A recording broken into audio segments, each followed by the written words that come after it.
అందరికీ రామ్ రామ్ అండి. సండే వస్తే చాలు, సండే స్పెషల్ ఇంట్లో ఏదో ఒకటి ఉండాలి కదండి. అందుకోసమని నేనైతే జొన్న రొట్టెలు కొత్తిమీర చికెన్ అయితే చేస్తున్నాను.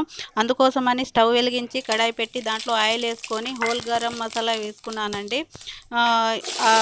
ఫ్రై అయిన తర్వాత ఆనియన్ వేసుకుంటున్నానండి. ఆనియన్ ఫ్రై అయ్యే వరకు అయితే కలపాలండి. ఇట్లా కలుపుతూనే ఉండాలి. ఆనియన్ గోల్డెన్ కలర్ రావాలి, మంచి బ్రౌన్ కలర్ రావాలండి. ఇట్లా ఎంత మంచి కలర్ వస్తుందో అంత కర్రీకి అయితే టేస్ట్ వస్తుంది. అట్లనే చూడండి, చూడండి ఎంత మంచి కలర్ వచ్చిందో ఆనియన్.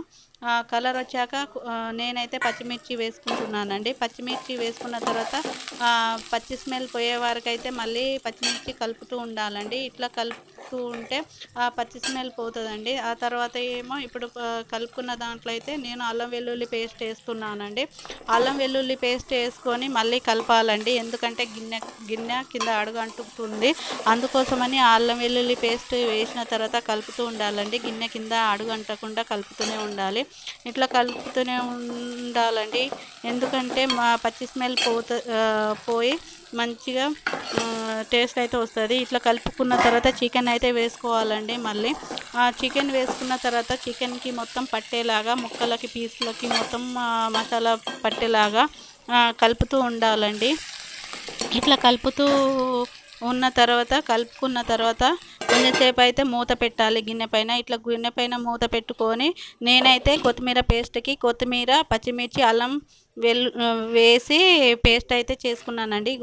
కొత్తిమీర పేస్ట్ అయితే రెడీ అయిందండి. తర్వాత స్టవ్ పైన చికెన్ అయితే రెడీ అవుతుంది. ఇట్లా రెడీ అయిన చికెన్లో కొత్తిమీర పేస్ట్ అయితే వేసుకోవాలండి. కొత్తిమీర పేస్ట్ వేసుకొని అయితే మళ్ళీ చికెన్ని కలపాలండి. కొత్తిమీరలో పచ్చిమిర్చి, అల్లం, కొత్తిమీర 3 వేసి మిక్సీ పట్టిన పేస్ట్ అండి. ఇట్లా ముక్కలకి పట్టేలాగా అయితే మళ్ళీ కలపాలండి. కొత్తిమీర పేస్ట్ వేసాక చూడండి, ఇట్లా మంచిగా అన్ని పీసులకి పట్టేలాగా అయితే ఇట్లా కలుపుతూనే ఉండాలండి. చూడండి, మనం ఎంత మంచిగా ముక్కలకి పట్టేలాగా కలుపుతామో అంత టేస్ట్ వస్తుందండి. ఆ తర్వాత నేనేమో టమాటా ముక్కలు వేస్తున్నాను. టమాటాలు వేసుకున్న తర్వాత మళ్ళీ కలపాలండి. ఎందుకంటే టమాటాలు కలిపితే ఆ వేడికే మగ్గుతాయండి, తొందరగా మగ్గుతాయి ఇట్లా కలుపుతూ ఉంటే. ఇట్లా కలుపుకొని తర్వాత మళ్ళీ గిన్నె పైన మూత పెట్టుకోవాలండి. ఇట్లా కొంచెంసేపు మూత పెట్టుకున్న తర్వాత మళ్ళీ మూత తీసేసి మళ్ళీ కలపాలండి చికెన్ను. మళ్ళీ ఇట్లా కలుపుకున్న దాంట్లో అయితే నేనైతే కొంచెం పసుపు వేస్తున్నానండి. తర్వాత సాల్ట్ వేసుకున్న తర్వాతనేమో మాకు తగ్గట్టు అయితే ఆల్రెడీ పచ్చిమిర్చి పేస్ట్ ఉంది కాబట్టి నేనైతే కారం తక్కువ వేస్తున్నాను. ఇట్లా కారం, పసుపు, సాల్ట్ వేసుకున్న తర్వాత ఏమో కలుపుతున్నానండి. ఇట్లా మంచిగా ముక్కలకి పట్టేలాగా కలుపుకున్న తర్వాత ఏమో ఇప్పుడు కొంచెంసేపు ఒక 5 మినిట్స్ మూత పెట్టుకోవాలండి. ఇట్లా 5 మినిట్స్ మూత పెట్టుకున్న తర్వాత మళ్ళీ మూత తీసి మళ్ళీ కలిపానండి. ఇట్లా కలుపుకున్న దాంట్లో ఏమో ఇప్పుడు కొంచెం వాటర్ పోయాలండి. మీకు తగ్గట్టు గ్రేవీ ఎంత కావాలో అంత మీరు పోసుకోండి.